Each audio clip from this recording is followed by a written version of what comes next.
On the way to Paddington, a gentleman on horseback slackened pace a little. Pip took off his hat with a flourish, and Judy gave a frank, pleased smile, for it was a certain old colonel they had known for years, and had cause to remember his good humour and liberality. "Well, my little maid, well, Philip lad," he said, smiling genially, while his horse danced round the dog-cart. "And the General too. Where are you all off to?" "The barracks. I'm taking something up for the governor," Pip answered. Judy was watching the plunging horse with admiring eyes. "And then we're going back home." The old gentleman managed, in spite of the horse's tricks, to slip his hand in his pocket. "Here's something to make yourselves ill on the way," he said, handing them 2 half-crowns. "But don't send me the doctor's bill." He flicked the General's cheek with his whip, gave Judy a nod, and cantered off. The children looked at each other with sparkling eyes. "Coconuts," Pip said, "and tarts, and toffee, and save the rest for a football?" Judy shook her head. "Where do I come in?" she said. "You'd keep the football at school. I vote pink jujubes and ice creams and a wax doll." "A wax grandmother?" Pip retorted.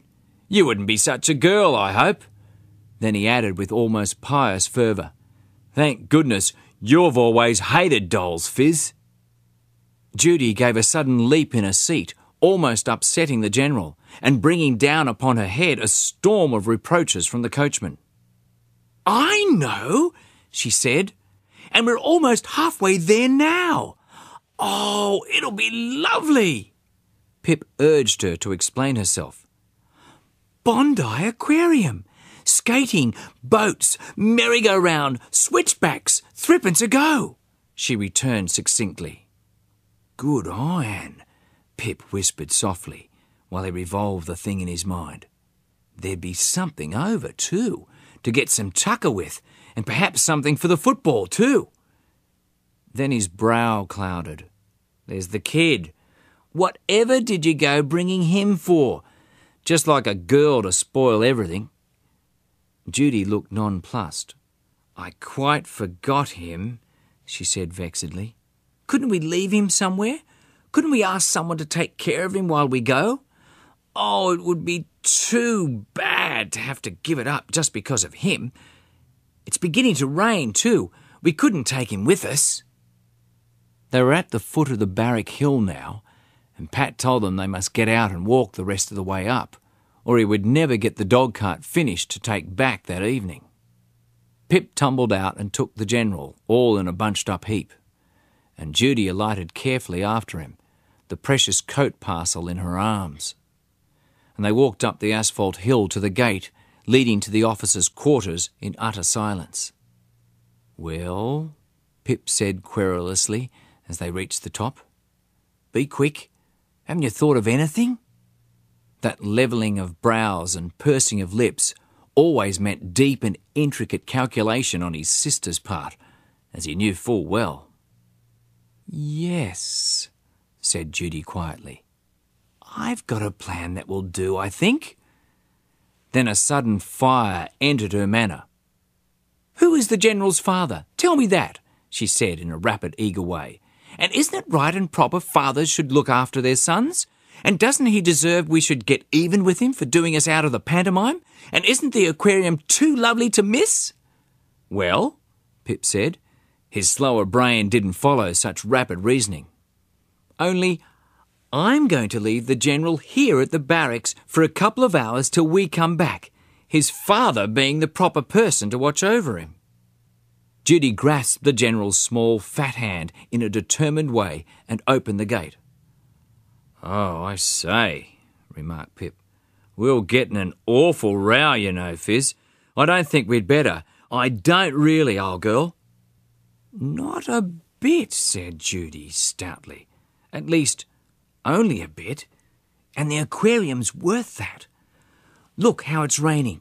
The child will get croup or rheumatism or something if we take him. There's Father standing over on the green near the tennis court talking to a man. I'll slip quietly along the veranda and into his own room and put the coat and the General on the bed. Then I'll tell a soldier to go and tell Father his parcels have come. And while he's gone, I'll fly back to you and we'll catch the tram and go to the aquarium." Pip whistled again softly. He was used to bold proposals from this sister of his, but this was beyond everything. But, he said uneasily, "But Judy, whatever would he do with that kid for 2 mortal hours?" "Mind him," Judy returned promptly. "It's a pretty thing if a father can't mind his own child for 2 hours.